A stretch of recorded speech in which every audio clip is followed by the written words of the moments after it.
Welcome to the Lock Shop with Nielson and Hustler.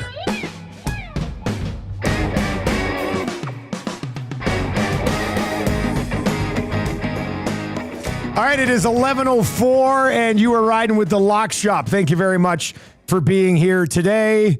And man, I'm coming in off a high here. Down 10-0 to Yukon Jack in Tecmo regular season play. Storm back for a convincing 20-10 win. If you checked it out on Twitch, thanks for being there. But man, that game takes too much out of me. I'm absolutely bagged emotionally right now. Trev, you were witness. You made some good plays, got up on me early, but there was no panic. The Hampton Goats are 3-0. I mean, that was from one competitor to another. That was pretty impressive to watch that. A master at his art, if you will. God. Oh, be quiet, mean, Trev, be he quiet. started down 10-0, I believe. I was down 10-0 early in the second quarter. Yeah. And then let him cook. Dustin Nielson. Say no more. I mean, it's going to be tough to beat Dusty, but he's looking pretty good. The Goats, I mean, they speak for themselves. The Goats are living up to their name early in the season. Yeah. I've got 2 wins with the New York Giants. Now one win with the Chargers. Both teams I've won league championships with in the past at the old place. So we're off to a nice start. We're still going to be working with Play Alberta to get our Tecmo odds up. That's the dream. That's the end goal for us to have Tecmo odds on Play Alberta. The Lock Shop and all of Edmonton Sports Talk is presented to you by Play Alberta. Use the code right now, 100sports. Deposit 20. You get a $100 free bet on sports. You can slide on over. And when you go to playalberta.ca, you'll see it right on the left side. There's quick links, odds boosts, daily specials, EST specials. Our 3 EST specials already up today. One still lingers from yesterday. We moved that number from plus 150 to plus 165. So the Oilers to win the series is still live at plus 165 up until puck drop tonight. The early bird bet from this morning is at plus 450. McDavid 2 points. That's actually moved. That thing this morning was, what did I get it at? I already bet this morning. I think I got it at plus 375. That makes sense because the boys over at PA messaged me today. And because I sent them that bet last night, and they messaged me and said, hey, the odds have changed since you set this in. Yeah, I played it at plus 370 about 3 hours ago. Now it's at plus 450. So McDavid 2 points, Draisaitl goal, Oilers win tonight. You got to ride with us on that one. Oilers win, McDavid 2 points, Draisaitl goal. They both hit those numbers last game. They both look terrific. Plus 450. I'm going to probably reload on that one. I've got it at plus 375, but I love it at plus 450. And then Dusty's play of the day, Connor McDavid with a power play point tonight. Just one power play point from McDavid, plus 115. All of those are available.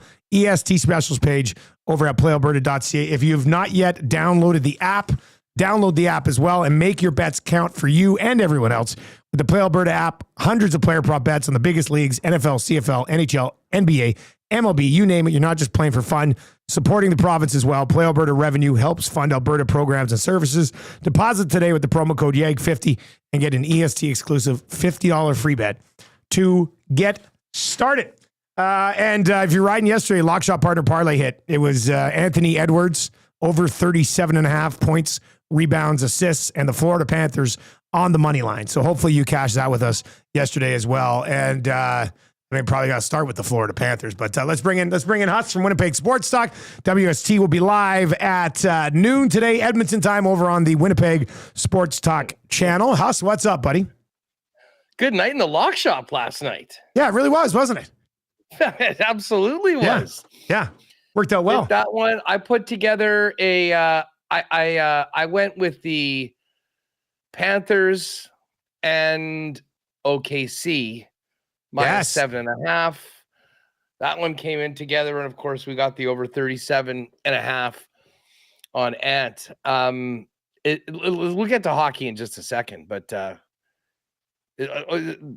should we start planning the parade right now for the Thunder? I mean, should they be getting the streets lined right now? I mean, they're a big favorite now to win. Yeah. And I mean, like, they have to be the biggest championship favorite we've seen in a few years in a Final Four situation. You know what I mean? Like, it's like the Celtics certainly weren't this heavy last year. Like it, I mean, it just doesn't seem like there's any way of stopping these guys. And everyone's talking about how good and how young they are.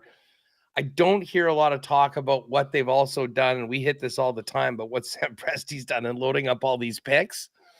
It is funny, though, hearing how the Paul George trade is thought of now. Yeah, that's what we dove into yesterday a bit, right? Like, it's just... They're just talking about SGA. Yeah. Never mind the 4 first-rounders and the pick swaps and everything. I mean, SGA for Paul George. How does that look right now? SGA is on the verge of a historic season. Okay, so somebody asked this morning, Huss. Yeah, he's got the MVP. They're probably going to be the Finals MVP unless something crazy happens with whoever comes out of the East. Somebody asked us this morning on our 3 Questions Too Many segment, has SGA surpassed Steve Nash as the best Canadian basketball player of all time? And Steve Nash had 2 MVPs, was not averaging 32 a game like SGA, but was an amazing point guard. I did say this morning that, talk to me on a month he could accomplish something that Steve Nash didn't do. But talk to me in 5-7 years and let's just see where this is at right now. But SGA is certainly, he's put himself already at this age, into his career at this level. He's already put himself in that spot. Listen, I think in a month, when the playoffs are finished, assuming that OKC wins, and to your point, if he wins the Finals MVP, which he would be a massive favorite for going in, without a doubt, we'll be talking about the greatest season by a Canadian NBA or ever. But listen, Nash is unique because he had such a incredible career that was long. He probably played, I don't have it in front of me, but I would imagine over a dozen years in the NBA.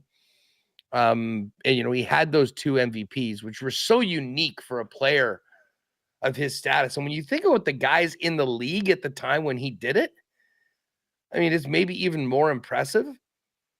But what SGA's done with this OKC Thunder team, in 5 years, I don't think it's even going to be a conversation, because to be perfectly honest with you, I think even if he never wins another MVP, if he's the go-to lead dude on a team that, I'll tell you what, I'm betting right now that they not only win this year, but we can probably chalk up a couple more championships in this next little window. Yeah, I would think it would be a disappointment if they don't get at least 2 in the next 5 years, if not 3, with how they're put together, right?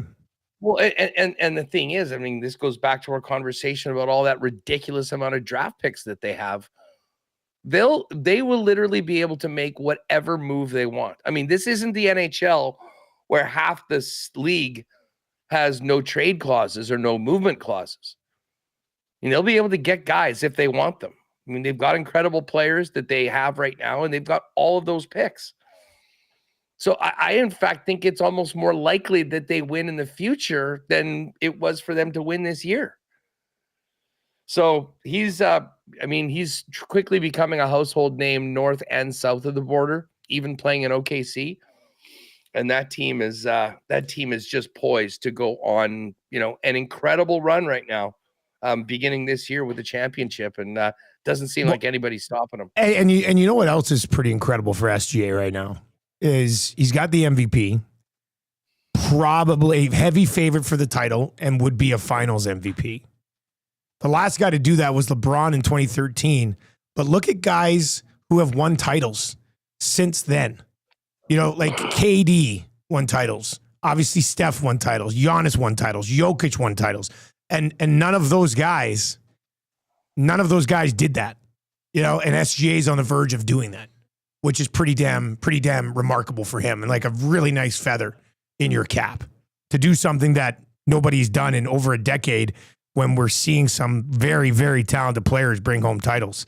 That's MVP, Finals MVP, and a championship. Yeah. Yeah, it has not happened since 2013. Joker didn't do it? No, Jokic didn't do it. He won the title 2 years ago, was MVP last year. I thought he was back-to-back. I'll look. I'm pretty sure Jokic didn't do it. Let's see here. NBA MVP, Finals MVP, and championship. Let me see. There's got to be a list here. So No, Jokic 2000. Somebody might be able to. He won the finals MVP. Did he do it last year? I don't think. Did he do it? Let's see. Jokic. Well, they didn't win the championship last year. Okay, yeah, you're right. So no, he's never done it. That's right. He never did. Embiid. See, that's the funny thing. He had 3 MVPs in 4 years, but the year that he didn't win the MVP was the year that they won the championship and they won the title. MVP. Yeah. So I mean, Jokic has been right around it, but he never did it. And Shai Gilgeous-Alexander is about to do it, which is pretty good. It's pretty impressive. What do you think about this Knicks Pacers situation tonight? I've done more digging afterwards because again I was locked in on that Oiler game and I had written off my Pacers plus 158 money line bet, and then it was back. But I've kind of dug back into that game yesterday. It was insane. That Nesmith, turned into Steph Curry in. Yeah, what do you go? Final 3 minutes of the game. 6 of 7 in the fourth quarter or something like that? Yeah. And he had 3 really late. It was just amazing. I mean, I still do like the Pacers, but I kind of have a feeling this is going to be a big, big comeback game for the Knicks. Is this one of those situations where if you like the Pacers plus 6, you'd play them at plus 175 on the money line anyway? And they've done such a good job winning these tight games, and they've been behind. I think if you're going to be on the Pacers tonight, just take a money line. Yeah. If the game is really tight at the end of the fourth quarter, watch out for the Pacers. They just seem to have that thing. And the Knicks, it's funny watching the reaction from New York people. They said the Knicks, despite how great they've done, still have a little bit of a whiff of the Jets and the Mets in that area, like where if something bad is going to happen, it will eventually. And it did. Although they were the comeback kids against the Celtics. Remember the huge comebacks they had? So they've shown some resiliency. No, absolutely. Just now they're in a position where they're actually favored. Yeah. And they are in that spot. I mean, I don't mind them. Here's the other thing. I think if they get, you can't get burned like that twice. And this is why I think I like the Knicks spread tonight, is that they will keep the foot on the gas. And I think Indiana, in a situation that they're in, knowing that they already pulled off the miracle comeback, they've got home court. I mean, if they're down 15 in the third or the fourth quarter, I wouldn't be surprised if I don't want to say call the dogs off, but we'll be more than happy to go back 1-1, knowing what had happened before. To me, the Knicks are just a team that is they should have won that game. And what was the stat? 900 and some teams. It was 14. It was 1,434 or right around there. 1,434-0, leading by 9 points or more in the final minute. It was the first time it ever happened. It was that was rather ridiculous. Oh, it was. But I think I like the Knicks tonight to cover that number. And Brunson, what's Brunson's total for tonight? Probably in around 25. Jalen Brunson. Oh, no, more like 20, 29 and a half, I guess. Pretty big number. What about the combo for Brunson? Let's see here. Are you thinking points and assists or all of it? Yeah, points. I mean, he doesn't really get any rebounds, does he? Points and assists. We are looking at 37.5 points and assists. Mm-hmm. Let me get this Jalen Brunson game log up here. I'm feeling a big Brunson game tonight. The King of New York will not allow his team to go down 2-0. He will avenge their huge choke job. He will try to get a little bit of momentum heading back to the field house in Indiana. Man, he went off for 43 in game one.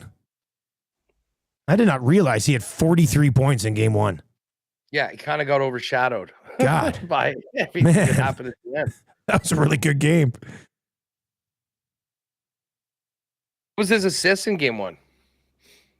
5. He also had 7 turnovers, though.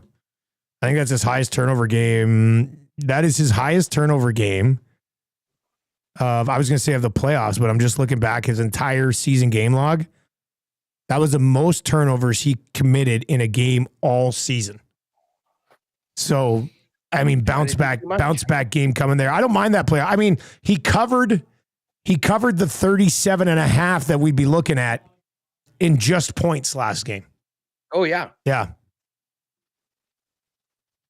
And All right. when you think about it, I mean, here's the thing: the turnovers don't get a -1 on your bet. Yeah. If he's turning the ball over. Don't even bring that idea up. I don't want them ever working that into odds. Yeah. The points, assists, rebounds bet, also turnovers are a minus. Minus turnovers. That would suck. All right, so Jalen Brunson 37.5.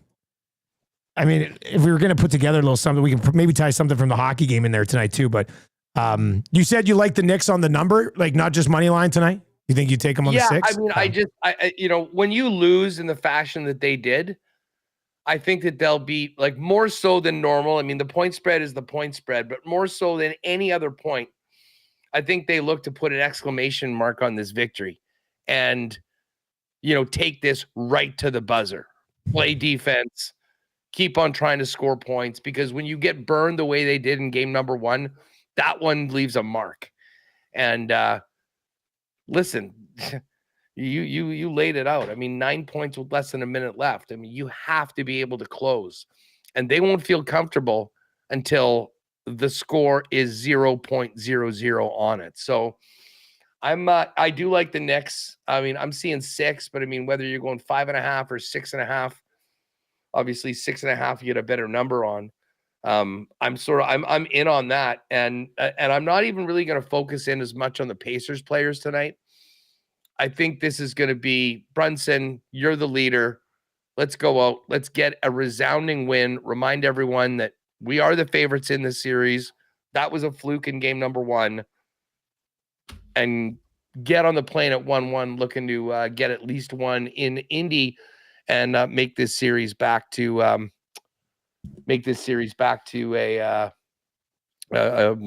best of 5 or best of 3. Let's transition over to the National Hockey League by going back to last night again. When you said, get one and then hop on the plane, Carolina unable to get one at home before hopping on a plane. And I mean, is this 4? Like, do they find a win in this series, Huss? I don't think so. I mean, we talked about it going in. Okay, so 3 straight sweeps in the conference finals, 2 with Brindamore. Yeah. They had looked really good through the first 2 rounds. 5 games, taking care of the number 1 seed, the Washington Capitals. And then I'm like, I still think the Panthers win this series, but game 1 is Carolina's. This is the time. Like, they were the team that just played less than 48 hours ago. You guys have been ready. They will be motivated. They'll be focused. And it wasn't even close. And then last night again, and I mean, we can talk about the shot clock all we want. I mean, some shots are more valuable than others, shall we say. And the Carolina Hurricanes have done a great job at, putting pucks on net, and they've been really relentless, but they're not even doing that now. They had 17 in the game last night. I think they had 5 halfway through the game. Like, dude, the Panthers, I think, are just on another level. Yeah. And especially with Edmonton winning the first game, Florida knows that they can just get back home, put their foot on the throat of the Carolina Panthers again, and then sit back for 5 or 6 days, let Edmonton and Dallas beat the hell out of each other, and have a major leg up, even without home ice, in the final against whoever they play. Actually, if it's Panthers, Oilers, who would have? Oilers have home ice against either one of those teams. Whoever comes out of the West has home ice. Ah, okay. Yeah. Which, I mean, it doesn't matter. The Panthers are an absolute dog on the road. Like 7 wins on the road, outscoring opponents. What is it? Like, it's 22-4 in their last 4 games. But I thought I saw somebody say yesterday, it was like they've scored 37 road goals or something. Like, I don't know if we've ever seen a team play this well just on the road in the playoffs. Like, they're not even close. They're winning games by like 3-4 on the road constantly, which is, rather remarkable, man. I don't know. Do you think they're better than last year? You got Jones back there. You've brought in Marchand. Like, yeah, I do. Yeah, I know. How do you go to back-to-back Stanley Cup finals and find a way to get better? I mean, I think the Oilers are better too. I think the Dallas Stars are better. So, I mean, I think all 3 of these teams are probably in a better position than they were last year. But listen, whoever wins this series between the Oilers and the Stars are going to have to be at their absolute best and take it up another level if you want to beat the Panthers. Because right now, this team not only has the talent, the personnel from top to bottom, they are the standard for the playoff edge. They win every puck battle. Bob's looking good in net right now. And like the Seth Jones thing is we haven't talked about it enough, but anyone that watched Game 7 against the Leafs probably makes all those takes about how Seth Jones sucks, worst contract in the league, look pretty silly. He was amazing, wasn't he? He was the best player on the ice. Yeah, and many people said that's the best game he's played in his career. So listen, if they get that on top of everything else they have. Oh, and by the way, Brad Marchand that they got at the deadline, he looks like Brad Marchand of old, and he's playing on the third line. Yeah, so 12 points in 14 games. 12 points in 14 games with Brad Marchand. Like, and he obviously brings everything else that he brings. And, just outside of point production, that's a guy you probably just want around. But he's also being able to contribute here on the regular. So, and some big goals for this team so far in these playoffs. Now, Aiden O'Neill over on the chat. And if you're watching on YouTube today, feel free to chime in the chat. Hammer the thumbs up for us. Sub to Edmonton Sports Talk's YouTube channel if you haven't already. And hop over and sub to Winnipeg Sports Talks as well. You can also text us at 780-218-9999, 780-218-9999. And we'll obviously dive into this Oilers game here tonight. But Aiden O'Neill says, I just think the Canes aren't all that good. Cakewalk to the conference final, in my opinion. The Leafs took them to 7, and I think the Oilers are better than the Leafs. So that's an interesting point. I mean, they did go the distance with Toronto, and I think both Dallas and Edmonton are better than Toronto. Yeah. I mean, Toronto has their moments, right? Sometimes they look great. I mean, they've got enough talent that when they score, as long as their goaltending shows up, I mean, listen, they look terrible in those games that everyone was watching, but they're way, way better than they showed in those games. Now, we can ask why the hell that happened. That's another story entirely. But yeah, like, listen, the Metropolitan Division is maybe the number one argument right now to go back to 1-8. Yeah. Like, we knew all year long, looking at the standings. Well, I mean, especially when Jack Hughes went down. I mean, Washington was a great story, but I think everyone was still waiting to see what they were come playoff time. Carolina's always there, but despite the fact that they were so loved by the books and the odds makers all years, it didn't totally make sense. And then, I mean, beyond that, you got Columbus, the Rangers, the Islanders, Pittsburgh, Philly. None of those teams made the playoffs. So what are we doing? Basically just granting one of those teams a spot in the conference finals. Like, I still look back. I mean, if it was 1-8, the West would have been Jets, Blues still would have played. Yep. Vegas and Minnesota still would have played, assuming that we're giving Vegas was ahead of Dallas anyways. The Dallas-Edmonton series that we're seeing right now would have been round 1. First round. Yeah. It's just wild. And you would have had the Kings and the Avalanche playing in round 1 as well. And that would have been the 4-5. In the East, it would have been Washington and Montreal. That was the same. the Leafs would have played the Devils, the Lightning would have played Ottawa, and Florida Carolina would have also been a first round match. Ooh, wow. So both of the conference finals would have been first round matchups in a 1 through 8? Yes. Oh, wow. I did not know that. And then we probably would have had, let's just assume that Tampa beats Ottawa. You would have had Washington, you would have had Toronto, Tampa for a second round, and it would have been Washington, Florida in the second round. And then winner of, just say Florida beats Washington, and you'd have either Tampa, the Battle of Florida, which was a first round matchup in the conference final, or Leafs Panthers. There's a lot to be said about that 1 to 8. Still don't really understand why they're so locked in. I guess they want to have the bracket. They want to have a bracket like March Madness. Literally is the only reason I can think that. I mean, but you could bracket a 1 through 8. Right? 1 and 8 is based on upsets. You don't know. You can't do it. I would just say no reseeding. You just bracket it 1 through 8. 1 plays 8, 4 plays 5. That's one side of the bracket. 2, 3, 2, 7, 3, 6 is the other side of the bracket. There's your bracket. Right? You could still do a bracket. Just lock them in, and that's how you just don't reseed. It makes more sense to reseed after each round.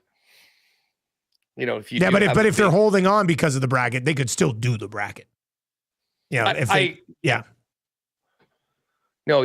if you had the 6 and 7 seeds win first, you could have 1 and 4 playing and 6 and 7 in the other side. And I don't think they'd want that. But you got a wild card team. That's how bracket works, right? It's not like they reseed March Madness, right? You play who's in front of you in the bracket. And that is really interesting. If it was 1 to 8, both of these series that are on right now would be first round matchups. That is kind of, that's, I don't know what to read into that. Let people in the chat, what do you think? Where are you at on 1 to 8? Again, if you're an Oiler fan, you don't really care because you're 4 wins away from being in the Cup final. But it's funny to think that one of these teams would have been out in the first round. What do you think about the 1 to 16? Big Uke just threw a 1 to 16 at us. Okay, let's see what that would have been. I will say I don't want the 116. Just unless you went full type of March Madness bracket, then it has sometimes some crazy upset runs. But okay, so this is what the Calgary people will love this because Calgary would have made the playoffs. Okay, that's where we start. So this would have been these were the first round matchups under a 1 to 16 format. Number 1, Winnipeg versus number 16, New Jersey. Number 2, Washington against number 15, Calgary. Number 3, Vegas against 14, St. Louis. Toronto at 4 versus 12, Minnesota. Dallas Stars 5 versus 11, Ottawa Senators. LA Kings 6 versus 11, Florida Panthers. Kings Panthers first round. Kings Panthers first round. Tampa, Carolina. And Edmonton, Colorado. First round. 8-9. God. Most of these West battles have been insane anyway. Really. It's true. It's over in the East where you mixed in nothing against Ottawa and Montreal and New Jersey. But come on. The West was still pretty damn tight every single series. And in a 1 to 16, Montreal is out of the playoffs and Calgary's in. Yeah. Which I love these conversations though about the playoff format. I think there's a couple different ways to do it. The travel gets to be pretty would be a big issue, if all of a sudden you've got the LA Kings playing the Islanders or the Rangers in the first round. But some pretty intriguing matchups that we just simply don't get, because of the way that it is. And listen, they got it the fact of the matter is we're talking about all these things that are pretty interesting. You know what wasn't interesting, even though it was a wild series? Seeing the Oilers and the Kings play for the 4th straight year. Yeah, I know. And that's what it is. It's like these division rivalries. And you're like, oh, it's a cool idea until you see them play 4 times. And it really sucks for Kings fans who had to watch their team lose 4 times. They would have to be the biggest advocate of moving at least to getting a 1-8. Yeah. Moving to a 1-8. Because again, what they would have had, and I mean, like, listen, they still would have had to play Colorado, but just anything other than getting force-fed Connor McDavid and Leon Draisaitl for 2 weeks and ending their series would be. It is funny to laugh at it when you're on this side of it. I will say that. As for McDavid and Draisaitl, let's get to this game tonight. Yeah, what do you expect? And by the way, for the chat, like we like the Brunson, we like the Knicks. Looking for a little lock shot partner parlay here. Chat, give us a player prop, an Oilers Stars player prop. Need one player prop to throw into this thing. So give us your best player prop tonight over in the nasty chatter. You can text it in 780-218-9999. Huss, we said it this morning on our show and kind of asked Chris Johnston this, but I mean, do you think it is as simple as don't take stupid penalties and the Oilers win game 2? They definitely need to do that. I mean, you've got to limit your time in the box against the Dallas power play. I really do think that if this series stays at 5-on-5, the Edmonton Oilers have the upper hand. Now, they're going to need to find a way to score on Jake Ottinger. As much as they did get a few past him, I mean, I think he made some great saves. I mean, you're going to maybe need to do more at the other end and give up a little less on your own end. If there's a huge gap in the goaltending battle, that's going to nuke any bet. That will be the difference. So it goes without saying that you're going to need your guy to be good in net and not be the second best goalie in the game by a lot. But I do think that the talent of Edmonton, and in particular 97 and 29, is elite enough that, Jake Ottinger is going to have to be really good, I think, just to give them a chance to win. I guess the same thing goes with Skinner. But yeah, for sure. Keep the power play to an absolute minimum. And don't just hand over the calls. I mean, the careless high sticking, those are the ones that really, really, I think, bother coaches. Yeah. Because they are unnecessary. Like the Evander one on Duchesne. I mean, that's, just whack him or something. You're not going to get a call. The minute you get it up into a guy's face, it's going up every single time. If you don't go face or stick right in on the hands, very rarely are they calling anything with sticks, right? Like, well, with the exception of that one cross check on Janmark by Harley, which was interference, though. It wasn't cross check, it was interference. But I mean, goal props for tonight. Pretty hard not to just look straight at Leon. Yeah, I got Leon already in a parlay, buddy. I like that. What was yours? Leon to score. Leon with the goal. McDavid 2 points. Oilers win plus 450. I mean, they both hit that number last game. They just didn't win.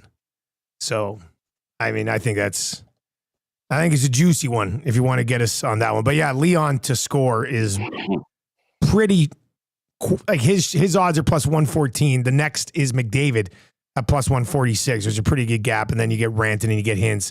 You get Wyatt Johnston. Maybe we bet Wyatt Johnston to be under 0.5 plus minus tonight. He's minus 15. Minus under. No, I don't see him. I don't think he's available. They didn't go that deep on the plus minus. Oh, yeah, the plus minus props. Yeah. They're too afraid to put Wyatt Johnston up. I wouldn't do it either.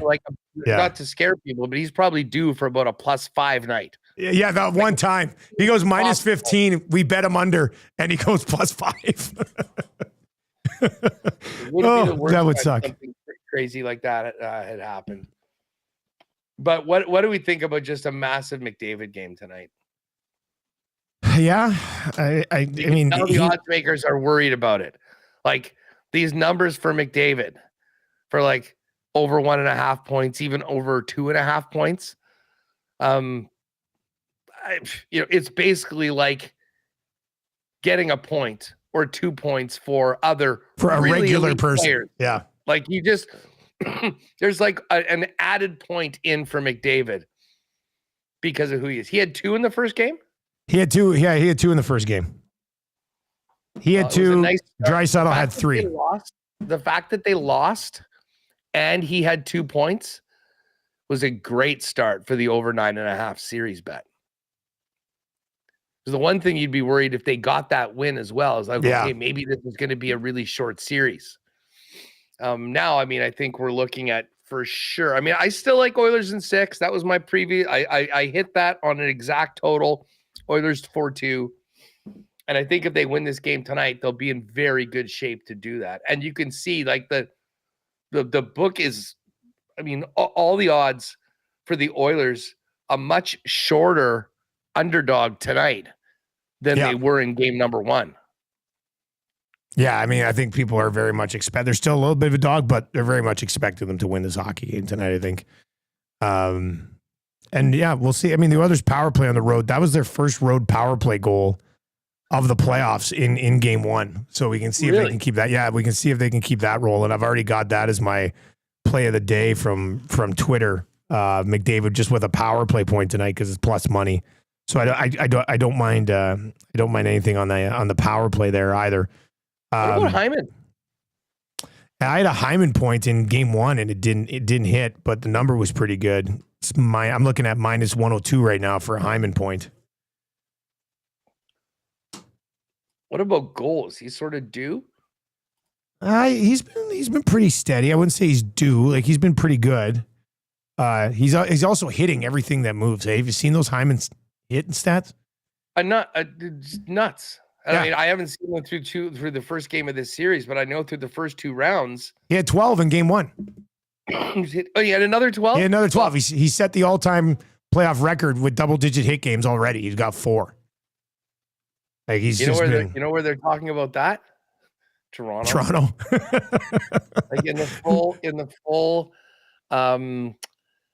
autopsy of the Leafs, and now with Shanahan gone, they're looking at, trades and moves that were made and moves that weren't.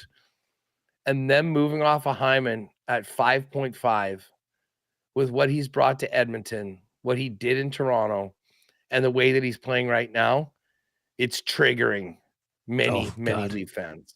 Oh, they must be just losing their mind. You know what? Here's another prop I wouldn't mind throwing in with the Knicks and Brunson parlay. Evan Bouchard with a point. Just 1 point for Bouch tonight, minus 152. The Hyman one is interesting because he's not always on that top power play unit anymore, right? They're mixing in Corey Perry like to start that power play. So if Hyman was still out there for the full 2 minutes with everybody else, I think I'd be okay with the Hyman point there. But I think Bouch at minus 152, if we're throwing it into like a 3-play parlay, might be pretty steady. What about Nuge? Yeah, I mean Nuge to get a point is minus 128, which is a better number than what you're getting on Bouch. You can leave that up to the chat, maybe. I mean, they're both out there on that power play. What do you think, chat? Bouchard point or a Nuge point at a better number? Let me know in the chat or hit us up, 780-218-9990. I want to know where you come out on the total, Huss. 9 goals in game 1. Total sitting at 6.5. I know somebody said, Dusty, let's just throw over 5.5 into the parlay. Move it down 1. Take the 5.5. Looking at a 4-2 game, or if it gets to 3-3, we know we're cashing it no matter what anyway. Do you like, and I think, let me look. I did look at the adjusted total. I think it's probably pretty close to that Bouchard point number. So over 5.5. Well, it's a little bit more. It's over 5.5. I'm looking at minus 189 right now. Oh, really? 189. I think I'd rather just go with the Bouch point. Yeah. I mean, he's pretty consistent for scoring. I mean, he may give it back in your own end at times, but doesn't matter for this though. No, that's my point. All right. Well, let's do that. Let's throw a Bouchard point in with the Brunson and the Knicks play. And we'll see what we can get on that front. Have you been checking out Charles Schwab's? Yes. And to be honest, let's get back there. I'm somewhat concerned. Oh my God. Scotty Scheffler was 1 over today. What? 1 over par. He ended up bogeying his 18th hole. And he is at 1 under, and he's tied for 48th right now, so he should make the cut. But the projected cut line is -1. And there's a lot of guys left to play that are in that sort of area that they might be able to go. But for me, that put a big chunk on Scheffler just to win the tournament. He's 9 shots back of Ben Griffin. He's got some work to do. He definitely has some work to do. Gim But again, Reaper on the leaderboard, buddy. Oh, yeah. Oh, yeah. Dougie Gim, 65 today, 5 under par, looking very good. And this John Pack guy, I'd never heard of him. You look him up a bit? I caught an article.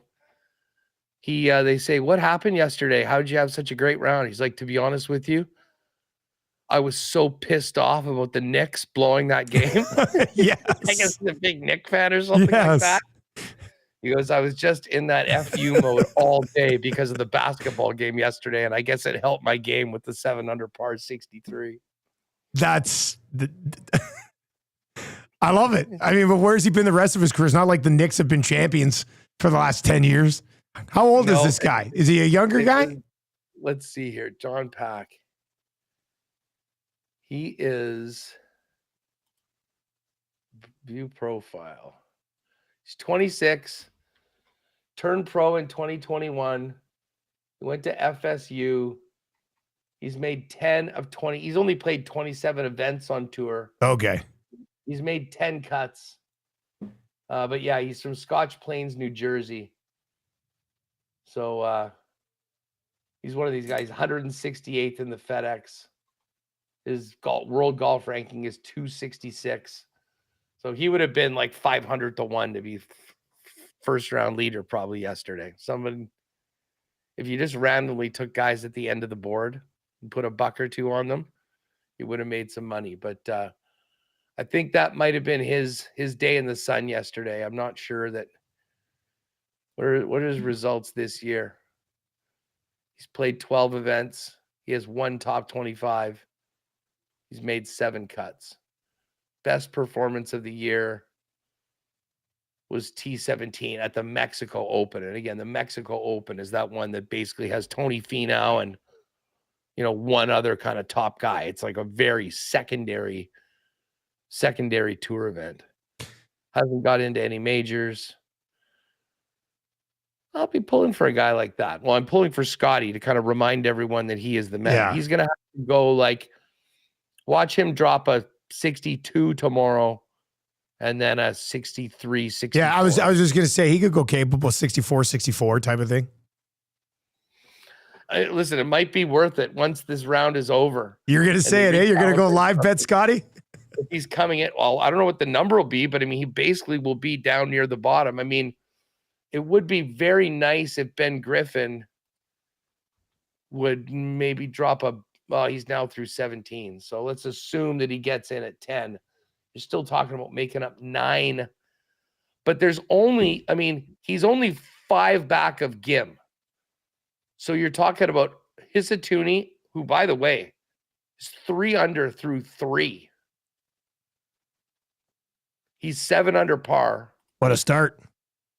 Well, and this kid is, he's 22. Did we not talk about him last year? Yeah, well, a little bit last year, but now that he's regularly on the tour, he's had some good results so far this year. And I'm just looking.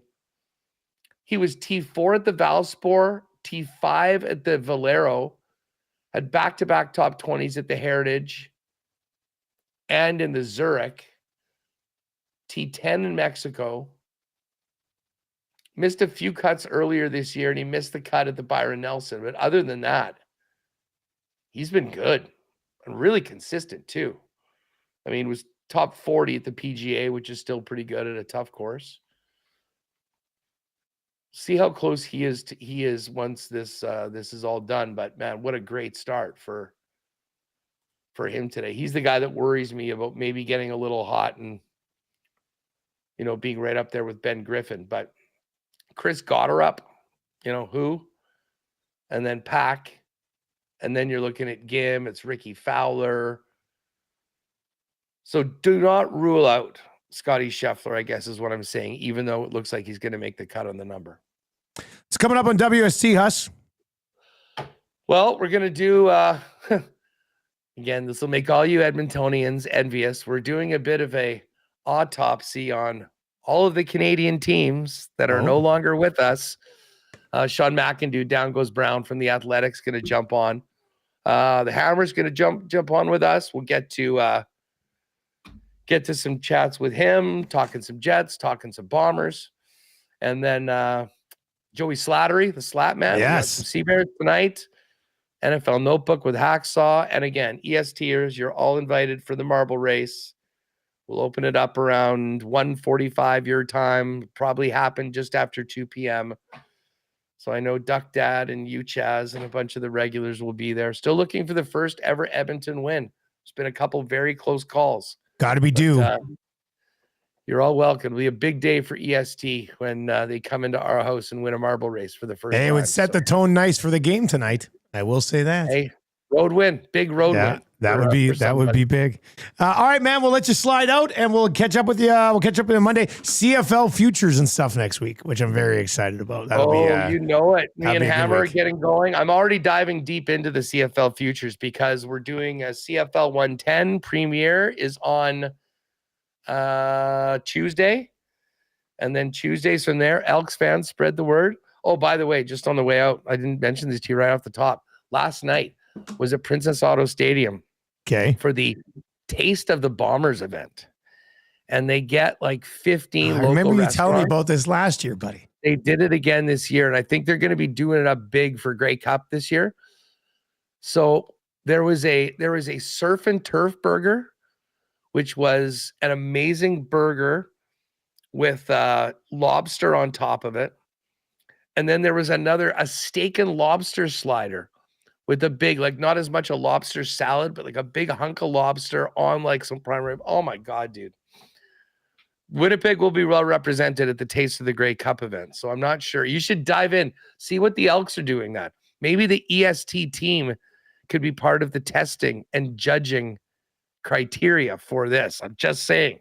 I don't know how they're doing it, but there will be an Edmonton entry in the Taste of the CFL event.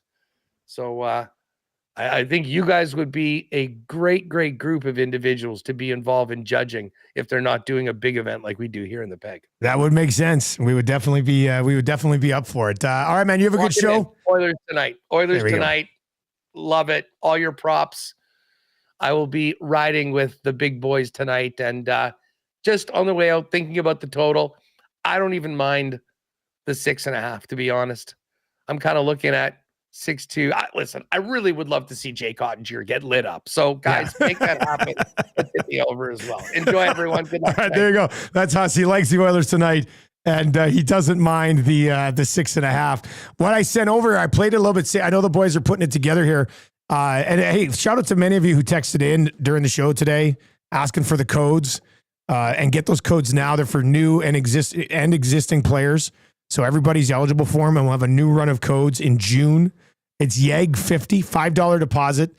Use the code YAG50, you get a $50 free bet. Or a $20 deposit, use the code 100sports, and you get a $100 free bet. Here's what we've got up for you so far. Oilers, this is still up from yesterday. Oilers to win the series, plus 165. That has to be the best number you'll find on a series price right now for the Oil. So plus 165 there. The early bird bet from the Nielsen show this morning, McDavid 2 points, Draisaitl a goal, Oilers win, plus 450. I got on it at plus 370 this morning, and I am going to reload at plus 450 as well right now because that's just too good a number. So, yes, I'm in at both. I've got a couple of stocks on that one. And then Connor McDavid power play point tonight is plus 115. And then I sent one over that they're working on right now. Still waiting for the DGen Den's grandest of parlays. That'll pop up. And Jay is off today, so I'm going to put something together for Jay as well. But what I sent over was just Nick's money line, Brunson over 37.5 points and assists, and a Bouchard point tonight. That'll be your lock shop partner parlay. And we hit the lock shop partner parlay yesterday. So hopefully we can make that 2 days. And one of these days, we're going to go 5 for 5. And Play Alberta's going to hate us and probably cut our deal. But we hit the lock shop partner parlay yesterday. Today it'll be the Knicks. It'll be Brunson over 37.5 points and assists, and then a Bouchard point as well. You can find all of those. And if you haven't had time yet, you should pop over and check out all the odds boosts that you can get as well. And it'll show you what the boost is. Like this one here, for example. 2 goals scored in the first period tonight or more, and the Oilers win in regulation. It was plus 322. It's plus 350. These are all on odds boost, which is just above EST specials. Goal scored. Oh, look at this one. Goal scored in the first 10 minutes tonight, and the game goes to overtime. Plus 540, up from plus 497. Both teams to score in the second, and Dallas to score the last goal. We don't need that one. Don't worry about that one. 3+ goals scored in the second, and 3+ goals scored in the third. Plus 490. Like, there's some wild stuff over on the odds boost page at Play Alberta. And sometimes I'll dive in there and I'll find a couple that I really like. So find some time tonight. We got 1, 2, 3, 4, 5, 6, 7, 8 different odds boosts for the Oilers and the Stars tonight on the odds boost page over at Play Alberta. Download the app if you haven't already. As Big U says, some of those boosts are juicy. Maverick says he needs the new codes. I'm low. Don't worry. We'll get your new codes. June 1st, we'll have some new codes for you, and we can all reload over at Play Alberta. All right, the oil stream is on the way, and that'll really kick off us all the way up until puck drop tonight. Oil stream into EST afternoons into the Reed Wilkins show. Reed will be tossing it on to Tommy, who will be at Hudson's on Bourbon Street for a 5 o'clock GCL Diesel pregame show tonight. That's going to do it for the Lock Shop today. Thank you for your input on the Bouchard play. You send me over that DGen Den parlay when you get it all set up as well. I'll get that into the crew over at Play Alberta. Best of luck if you're riding with us tonight, and we'll talk to you on Monday.